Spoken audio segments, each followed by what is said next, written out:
Hello hi ನಮಸ್ಕಾರ, welcome to the channel. ಹೇಗಿದ್ದೀರಾ? ಇಲ್ಲ ಚೆನ್ನಾಗಿದ್ದೀರಾ ಅಂತ ಅಂದ್ಕೊಳ್ತೀನಿ. ಇವತ್ತಿನ ವಿಡಿಯೋ ಏನಿದೆ, ಇದರಲ್ಲಿರುವ ಕೆಲವು ಕ್ಲಿಪ್ಪಿಂಗ್ಸ್ ಒಂದು ಸಂಡೇಯಿಂದ ಶುರುವಾಗಿದೆ.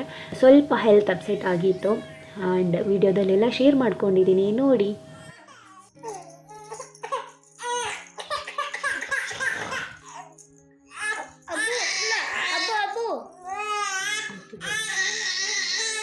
ನಮ್ಮ ಮನೆಯಲ್ಲಿ ಇವತ್ತು ಒಬ್ಬೊಬ್ಬರಿಗೆ ಒಂದೊಂದು ರೀತಿ ಹುಷಾರಿಲ್ಲ. ಎಲ್ಲಿಂದ ಅವನಿಗೆ ಜ್ವರ, ಅವನ ಒಂದು ವರಪ್ರಸಾದದಿಂದ ನಮಗೆಲ್ಲರಿಗೂ ಶೀತ, ಅದಾದಮೇಲೆ ಇವರಿಗೂ ಸ್ವಲ್ಪ ಹುಷಾರಿಲ್ಲ ಅಲ್ವಾ? ಇದೆಯಾ? ಹುಷಾರಿದೆಯಾ? ಅವರಿಗೂ ಕೂಡ ಸ್ವಲ್ಪ ಕೋಲ್ಡ್, ಆ್ಯಂಡ್ ನನಗೂ ಹುಷಾರಿಲ್ಲ, ಕೋಲ್ಡ್. ಇದಕ್ಕೂ ಇಲ್ಲ ಹುಷಾರಿಲ್ಲ, ಇದಕ್ಕೆ ಕೆಮ್ಮು ಮತ್ತು ಶೀತ. ಅದಕ್ಕೆ ಅದು ಆ ಕೋಲ್ಡ್ನ ತೆಗಿಯೋ ಕೋಪ. ಅಯ್ಯಪ್ಪ, ಅವಳ ವಿಷಯನೇ ಮಾತಾಡೋದು ಬೇಡ ನಾವು. ಹಾಗಾಗಿ ಒಬ್ಬೊಬ್ಬರು ಒಂದೊಂದು ಅವಸ್ಥೆಯಲ್ಲಿದ್ದೀವಿ. ಅವಳ ಹತ್ರ ಮಾತಾಡಲೇಬಾರ್ದು, ಆ ರೀತಿ ಕೋಪ ಅವಳಿಗೆ. ಹಾಗೆ ಅವಳಿಗೆ ಇದನ್ನು ಇವಾಗ ನಾನು ಯೂಸ್ ಮಾಡ್ದಲ್ಲ, ಹಾಗಾಗಿ ಕೋಪ ಬಂತು. ಇದನ್ನು ಫಸ್ಟ್ ಟೈಮ್ ಯೂಸ್ ಮಾಡಿದ್ದು, ನೋಡೋಣ.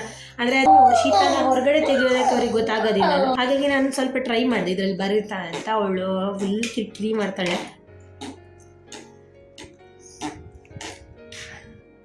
ಈ ರೀತಿ ಎಲ್ರಿಗೂ ಹುಷಾರಿರಲಿಲ್ಲ, ನಾವೆಲ್ಲ ಮೆಡಿಸಿನ್ ತಗೊಳ್ತಾ ಇದ್ವಿ. ಆಹನಿಗೆ ಒಂದೇ ದಿವಸದಲ್ಲಿ ಜ್ವರ ಬಿಟ್ಟೋಯ್ತು. ಆ್ಯಂಡ್ ಮಗಳಿಗೆ ಏನು ಮಾಡಿದೆ ಅಂದರೆ, ಲಾಸ್ಟ್ ಟೈಮ್ ಡಾಕ್ಟ್ರ್ ಹತ್ರ ಹೋಗಿದ್ದಾಗ ಅವ್ರೇನು ಮೆಡಿಸಿನ್ ಕೊಟ್ಟಿದ್ರು ಅದನ್ನೇ ಫಾಲೋ ಮಾಡ್ಕೊಂಡು ಹೋಗಿದ್ದೆ. ಬಟ್ ಅಷ್ಟು ಬೇಗ ಅವಳಿಗೆ ಕಮ್ಮಿ ಆಗಿರಲಿಲ್ಲ. ಕೋಲ್ಡ್ ಅಂದರೆ ಒಂದು ಸ್ವಲ್ಪ ದಿವಸ ಇರುತ್ತೆ, ಕಫ್ ಕೂಡ ಇರುತ್ತೆ ಅಂತ ಅಂದ್ಕೊಂಡು ಅದನ್ನೇ ಫಾಲೋ ಮಾಡ್ತಾಯಿದ್ದೆ. ನೆಕ್ಸ್ಟ್ ಡೇನೇ ಕೃಷ್ಣ ಜನ್ಮಾಷ್ಟಮಿ ಇತ್ತು. ಹಸ್ಬೆಂಡ್ ಹೇಳಿದರು ಹೋಗೋದಾ ಬೇಡವಾ ಅಂತ. ನನಗೆ ಆಸೆ ಇತ್ತು, ಫಸ್ಟ್ ಟೈಮ್ ಅಲ್ವಾ, ಕರ್ಕೊಂಡು ಹೋಗೋಣ ಅಂತ ಡ್ರೆಸ್ ಎಲ್ಲ ಮಾಡಿ ಹೊರಗಡೆ ಕರ್ಕೊಂಡು ಹೋಗಿದ್ವಿ. ಸ್ವಲ್ಪ ಖಾಲಿ ಮೈನೂ ಇತ್ತು, ಹೊರಗಡೆ ಗಾಳಿ ಆಡಿ ಇನ್ನೂ ಜಾಸ್ತಿ ಆಯಿತು. ನೆಕ್ಸ್ಟ್ ಡೇ ಸೀದಾ ಹಾಸ್ಪಿಟಲ್ಗೆ ಹೋದ್ವಿ. ನಾನು ಡಾಕ್ಟ್ರ್ ಏನು ಕೊಡ್ತಾ ಇದ್ದಾರೆ ಅದನ್ನೇ ಫಾಲೋ ಮಾಡ್ತಾಯಿದ್ದೆ. ಹಸ್ಬೆಂಡು ಒಂದು ಸಲ ಹೋಗೋಣ ಡಾಕ್ಟ್ರ್ ಹತ್ರ ತೋರಿಸೋಣ ಅಂತ ಹೇಳಿದರು. ಯಾಕೆಂದರೆ ಅವಳಿಗೆ ಸೌಂಡ್ ಬರ್ತಾಯಿತ್ತು, ಈ ವೀಸಿಂಗ್ ಎಲ್ಲ ಆಗದ್ದಾಗ ಬರುತ್ತಲ್ಲ ಸೌಂಡ್, ಆ ರೀತಿ. ಅಲ್ಲಿ ಹೋದ್ಮೇಲೆ ಗೊತ್ತಾಯಿತು ಸ್ವಲ್ಪ ಸೀರಿಯಸ್ ಆಗಿದೆ ಅಂತ. ಕೋಲ್ಡ್ ಅಂದರೆ ಅವಳಿಗೆ ಫುಲ್ ತುಂಬ್ಕೊಂಡ್ಬಿಟ್ಟಿದೆ, ಬ್ರೀದ್ ಮಾಡೋದಕ್ಕೂ ಕಷ್ಟ ಆಗ್ತಾಯಿದೆ, ಸ್ಪೀಡಾಗಿ ಬ್ರೀದ್ ಮಾಡ್ತಾ ಇದ್ದಾಳೆ, ಬಾಯಲ್ಲೆಲ್ಲ ಉಸಿರಾಡ್ತಾ ಇದ್ದಾಳೆ ಅಂತ ಡಾಕ್ಟ್ರು ಹೇಳಿದರು. ಆವಾಗಲೇ ನಮಗೆ ಗೊತ್ತಾಗಿದ್ದು, ಯಾಕಂದರೆ ಅವಳಿಗೆ ಫೀವರ್ ಏನೂ ಇರಲಿಲ್ಲ, ಹಾಗಾಗಿ ನಾರ್ಮಲ್ ಅಂತ ಅಂದ್ಕೊಂಡಿದ್ವಿ. ಬಟ್ ಅಲ್ಲಿ ಹೋದ್ಮೇಲೆ ಗೊತ್ತಾಯಿತು ಸ್ವಲ್ಪ ಸೀರಿಯಸ್ ಆಗಿದೆ ಅಂತ. ಆಮೇಲೆ ಅಡ್ಮಿಟ್ ಆಗಿ ಅಂತ ಹೇಳಿದ್ರು. ನಮಗೆ ಸ್ವಲ್ಪ ಭಯನೇ ಆಯಿತು, ಏನಪ್ಪ ಹೀಗೆಲ್ಲ ಆಗೋಯ್ತು ಅಂತ. ಆಮೇಲೆ ಅದಾದಮೇಲೆ ಹೇಳಿದರು 20 ಮಿನಿಟ್ಸ್ ಒನ್ಸ್ ನೆಬ್ ಕೊಡೋಣ, ನೋಡೋಣ, ಮತ್ತು ನೀವು ಮನೆಗೆ ಹೋದ್ಮೇಲೆ ಕೂಡ ಇದನ್ನು ಕಂಟಿನ್ಯೂ ಮಾಡಬೇಕು. ಆ್ಯಂಡ್ ಸಮ್ ಆ್ಯಂಟಿಬಯೋಟಿಕ್ ಎಲ್ಲ ಕೊಟ್ಟರು. ಕಮ್ಮಿ ಆಗಿಲ್ಲ ಅಂದರೆ 2 ಡೇಸಲ್ಲಿ ಮತ್ತೆ ಒಂದು ಅಡ್ಮಿಟ್ ಆಗಬೇಕು ಅಂತ ಹೇಳಿದ್ರು. ಸೊ ಅದನ್ನೇ ಇಲ್ಲಿ ಫಸ್ಟಿಗೆ ಹಾಸ್ಪಿಟಲಲ್ಲಿ ಅವ್ರನ್ನೇ ಕೊಟ್ಟು ನೋಡ್ತಾ ಇದ್ದಾರೆ. ನಮ್ಮ ಹತ್ರ ಇರಲಿಲ್ಲ ಈ ಮಿಷಿನು, ನಾವು ಯಾವತ್ತೂ ಹಾನಿ ಕೊಟ್ಟೇ ಇಲ್ಲ. ಸೊ ಅಲ್ಲೇ ಬೈ ಮಾಡಿದ್ವಿ ನಾವು, ಮನೆಗೆ ಹೋದ್ಮೇಲೆ ಕೂಡ ಬೇಕಾಗುತ್ತೆ ಅಂತ. ಈ ರೀತಿ ಚಿಕ್ಕ ಮಕ್ಳಿಗೆ ಏನಾದರೂ ಆದಾಗ ನಿಜವಾಗ್ಲೂ ಬೇಜಾರಾಗುತ್ತೆ, ಅದಕ್ಕೆ ಹೇಳೋದಕ್ಕೂ ಬರೋದಿಲ್ಲ. ಸ್ವಲ್ಪ ದೊಡ್ಡವರಾದರೆ ಅಟ್ಲೀಸ್ಟ್ ಅರ್ಥ ಆಗುತ್ತೆ, ನಮಗೆ ಏನಾದರೂ ಮಾಡ್ಬೋದು, ಇದಕ್ಕೆ ಗೊತ್ತು ಆಗೋದಿಲ್ಲ. ಒಂದು ಸಲ ಇದರಲ್ಲೇ ಕಮ್ಮಿ ಆದರೆ ಸಾಕು ಅಂತ ನಾನು ತುಂಬಾ ಬೇಡ್ಕೊಂಡ್ಬಿಟ್ಟೆ. ಯಾಕಂದರೆ ಅಡ್ಮಿಟ್ ಆಗೋದು, ಇನ್ನೇನೋ ಬೇರೆಯವ್ರು ಮಾಡೋದು ಎಲ್ಲ ಯಾಕೆ ಅಂತ ಬೇಜಾರನ್ನೇ ಅನಿಸ್ತಾಯಿತ್ತು ನನಗೆ. ಅಲ್ಲಿ 3 ಟೈಮ್ಸ್ 20 ಮಿನಿಟ್ಸ್ ಒನ್ಸ್ ನೆಬ್ ಕೊಟ್ಟು ಮನೆಗೆ ಬಂದ್ವಿ. ಮನೆಗೆ ಬಂದಮೇಲೂ ಸೇಮ್ ಪ್ರೊಸೀಜರ್ನ ಫಾಲೋ ಮಾಡೋದಕ್ಕೆ ಹೇಳಿದರು. 6 ಅವರ್ಸ್ ಒನ್ಸ್, 8 ಅವರ್ಸ್ ಒನ್ಸ್ ಎಲ್ಲ ಕೊಡಬೇಕಿತ್ತು. ಅದ್ರ ಜೊತೆಗೆ ಬೇರೆ ಮೆಡಿಸಿನ್ ಕೂಡ ಇದೆ ಅವಳಿಗೆ. ನನ್ನ ಕತೆ ಅಂತೂ ಹೇಳೋದೇ ಬೇಡ, ನೈಟ್ ಪೂರ್ತಿ ನಿದ್ದೆ ಇಲ್ಲ. ಆ್ಯಂಡ್ ಮನೆ ಕೆಲಸ ಅದು ಇದು ಏನಾಗ್ತಾಯಿದೆ ಮನೆಯಲ್ಲಿ ಅಂತಲೇ ಅರ್ಥ ಆಗ್ತಾಯಿಲ್ಲ ನನಗೆ. ಒಂದು ಸಲ ಕಮ್ಮಿ ಆದರೆ ಸಾಕು ಅಂತ ಅನಿಸ್ಬಿಟ್ಟಿದೆ. ಮಲ್ಕೊಂಡಿದ್ದಾಗ ಕೊಡೋದಕ್ಕೆ ಈಸಿ, ಈ ರೀತಿ ಎದ್ದಾಗ ಅಂತೂ 1-2 ನಿಮಿಷ ಸರಿ ಇರ್ತಾಳೆ, ಅದಾದಮೇಲೆ ಆ ಕಡೆ ಈ ಕಡೆ ಎಲ್ಲ ತಿರ್ಗೋದಕ್ಕೆ ಶುರು ಮಾಡ್ತಾಳೆ. ತುಂಬಾ ಕಷ್ಟ.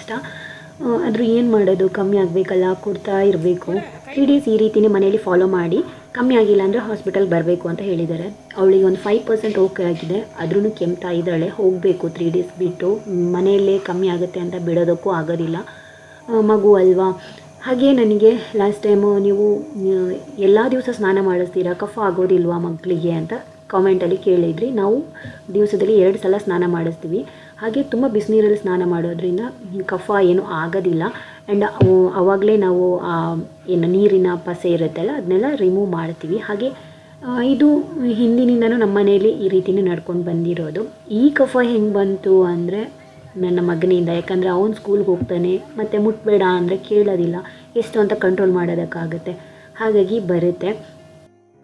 ಹೆಲೋ ಹಾಯ್ ನಮಸ್ಕಾರ, ವೆಲ್ಕಮ್ ಟು ದ ಚಾನೆಲ್. ಇವತ್ತು ನನ್ನ ಹಸ್ಬೆಂಡಿಗೆ ತುಂಬ ಖುಷಿಯಾದ ದಿನ ಅಲ್ವಾ? ಹೌದು, ಅವರಿಗೆ ತುಂಬ ಸ್ಪೆಷಲ್ ಡೇ. ತುಂಬ ದಿವಸದಿಂದ ವೆಯ್ಟ್ ಮಾಡ್ತಾ ಇದ್ರು ಈ ದಿನಕ್ಕೋಸ್ಕರ. ಏನಂದರೆ ಅವರೊಂದು ಹೊಸ ಬೈಕ್ ಬುಕ್ ಮಾಡಿದ್ದಾರೆ, ಅದನ್ನು ಇವತ್ತು ತಗೊಳ್ಳೋದಕ್ಕೆ ಹೋಗ್ತಾ ಇದ್ದೀವಿ. ತುಂಬ ದೊಡ್ಡ ಬಜೆಟ್ ಇದೆಲ್ಲ ಅಲ್ಲ, ಚಿಕ್ಕದಾಗಿ ಅಲ್ವಾ, ಚಿಕ್ಕ ಬೈಕ್. ಹ್ಯಾಪಿ ಅಲ್ವಾ?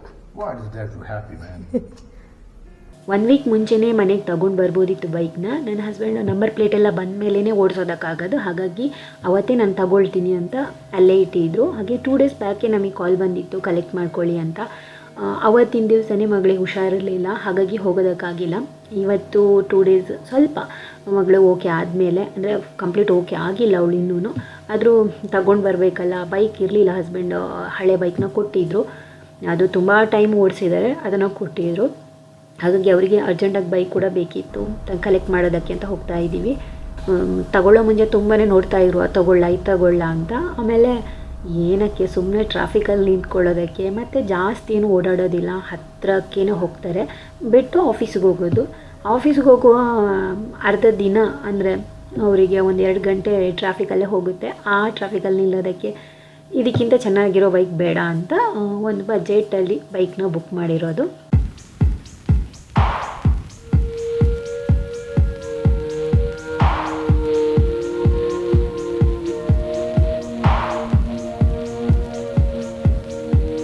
ಇದೇ ಬೈಕ್, ಇದು ಹೀರೋ ಎಕ್ಸ್ಟ್ರೀಮ್. ಲುಕ್ ವೈಸ್ ಚೆನ್ನಾಗಿದೆ, ಆ್ಯಂಡ್ ಸೀಟ್ ಸ್ವಲ್ಪ ಬ್ಯಾಕಲ್ಲಿ ಎತ್ತರ ಆಗಿ ಲುಕ್ ನೋಡೋದಕ್ಕೆ ಚೆನ್ನಾಗಿದೆ. ಆ್ಯಂಡ್ ನನಗೆ ಅಷ್ಟೊಂದು ಬೈಕ್ ಬಗ್ಗೆ ಎಲ್ಲ ನಾಲೆಜ್ ಇಲ್ಲ, ನನಗೆ ಜಾಸ್ತಿ ಹೇಳೋದಕ್ಕೂ ಬರೋದಿಲ್ಲ. ಬಟ್ ಓವರಾಲ್ ಇಷ್ಟ ಆಯಿತು ಬೈಕ್, ಹಸ್ಬೆಂಡ್ ಅಂದು ಇಷ್ಟಪಟ್ಟೆ ಬುಕ್ ಮಾಡಿರೋದು. ಆ್ಯಂಡ್ ನವನಿಗೂ ಓಕೆ ಇಷ್ಟ ಆಯಿತು. ಕೀ ತಗೊಂಡು ಸೀದಾ ಮನೆಗೆ ಬಂದ್ವಿ. ಪೂಜೆ ಮಾಡಿಸೋದಕ್ಕಾಗಿಲ್ಲ, ಮಳೆ ಬರ್ತಾಯಿತ್ತು, ಹಾಗಾಗಿ ಬೇಗ ಮನೆಗೆ ಹೋಗೋಣ ಅಂತ ಮಗಳನ್ನ ಬೇರೆ ಬಿಟ್ಟು ಹೋಗಿದ್ವಲ್ಲ, ಹಾಗೆ.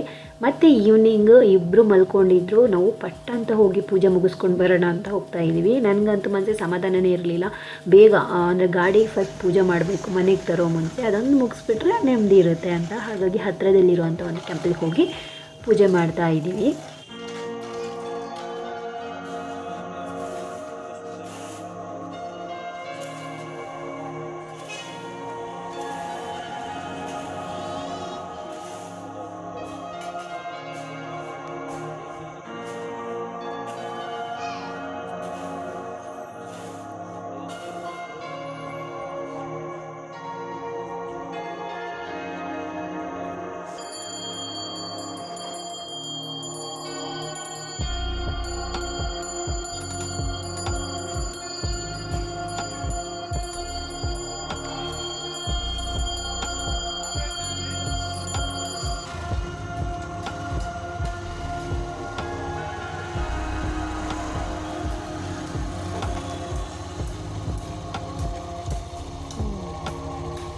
ಸರ್ಪ್ರೈಸ್ ರೆಡಿ ಇಲ್ಲನಾ? ಹಾಂ ಏನಪ್ಪ ಬೈಕ್? ಅಯ್ಯೋ ನೀ ಗೊತ್ತಾಂಡ ಬೈಕ್ ಒಪ್ಪನ ಬೈಕ್ ಎಂಚುಂಡು ಬೈಕ್ ಎಂಚುಂಡು ಇಷ್ಟ ಅಂಡ ಓಲ್ ಕುಲ್ಲೋಡು ಹ್ಯಾಪಿ. ಹಾಗೆ ಆಹಾನ್ ಬೈಕ್ ನೋಡಿರಲಿಲ್ಲ, ಅವನಿಗೆ ಇವತ್ತು ಸ್ಪೋರ್ಟ್ಸ್ ಡೇ ಇತ್ತು. ನಾನು ಬೆಳಗ್ಗೆ ಹೇಳಿದ್ದೆ, ನೀನು ಚೆನ್ನಾಗಿ ಪರ್ಫಾರ್ಮ್ ಮಾಡಿದರೆ ನಿನಗೆ ನಾನು ಈವ್ನಿಂಗ್ ಸರ್ಪ್ರೈಸ್ ಕೊಡ್ತೀನಿ ಅಂತ. ಹುಡುಗರಿಗೆ ಸ್ವಲ್ಪ ಬೈಕಲ್ಲೆಲ್ಲ ಕ್ರೇಜ್ ಇರುತ್ತಲ್ಲ, ಹಾಗಾಗಿ ಅವನಿಗೆ ತೋರಿಸ್ತಾ ಇದ್ದೀನಿ. ಅವನು ತುಂಬಾ ಖುಷಿಪಟ್ಟ. ಹಾಗೆ ಅವನನ್ನು ಒಂದು ರೌಂಡ್ ಕರ್ಕೊಂಡು ಹೋಗ್ತಾ ಇದ್ದಾರೆ. ಮತ್ತು ಹೇಗಿದೆ, ಚೆನ್ನಾಗಿದೆಯಾ ಕಾಮೆಂಟಲ್ಲಿ ತಿಳಿಸಿ. ಸೊ ಇದು ನಮ್ಮ ಇವತ್ತಿನ ವಿಡಿಯೋ. ಹೋಪ್ ಈ ವಿಡಿಯೋ ನಿಮ್ಗೆ ಇಷ್ಟ ಆಗಿದೆ ಅಂತ ಅಂದ್ಕೊಳ್ತೀನಿ. ಇಷ್ಟ ಆದರೆ ಪ್ಲೀಸ್ ಲೈಕ್ ಮಾಡಿ, ಕಾಮೆಂಟ್ ಮಾಡಿ, ಸಬ್ಸ್ಕ್ರೈಬ್ ಮಾಡೋದನ್ನು ಮರಿಬೇಡಿ. ಮುಂದಿನ ವಿಡಿಯೋದಲ್ಲಿ ಸಿಗ್ತೀನಿ. ಅಲ್ಲಿ ತನಕ ಟೇಕ್ ಕೇರ್, ಬಾಯ್.